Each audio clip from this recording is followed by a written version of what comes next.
అప్పుడప్పుడు మనం కూర్చున్న ప్లేస్ నుంచి సడన్గా నిల్చుంటాం. అలా నిల్చున్నప్పుడు మీకు ఎప్పుడైనా కళ్ళు తిరిగినట్టు అనిపించిందా?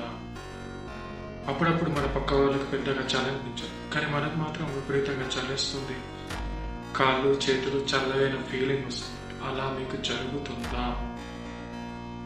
ఇంతకు ముందు చాలా థిక్గా ఉండే మన హెయిర్ పల్చబడిపోవడం, రాలిపోవడం, ఇంతకుముందు సాఫ్ట్గా ఉన్న మన నెయిల్స్ వంకర్లు తిరిగిపోవడం, ఈజీగా విరిగిపోవడం, చల్లటి నీళ్ళు ఎంత తాగినా ఇంకా ఇంకా తాగాలనిపించడం, cool drinks, ice creams, junk food మీద విపరీతంగా క్రేవింగ్స్ పెరిగిపోవడం, ఇంతకు ముందు మీరు ఈజీగా నడిచిన డిస్టెన్స్ ఇప్పుడు నడవలేక ఆయాసపడడం, కొంచెం దూరం నడిచినా కూడా కాళ్ళల్లో పెయిన్స్ రావడం, నీరసంగా ఉండడం, బద్ధకంగా ఉండడం, ఎంత పడుకున్నా ఇంకా పడుకోవాలనిపించడం, మరీ ముఖ్యంగా మీ గుండె దడదడలాడడం, అప్పుడప్పుడు మీరు శ్వాస తీసుకోవడంలో ఇబ్బంది పడడం, ఇలా మీకు జరిగితే వెంటనే మీరు మీకు ఐరన్ డెఫిషియన్సీ ఉందో లేదో టెస్ట్ చేయించుకోండి.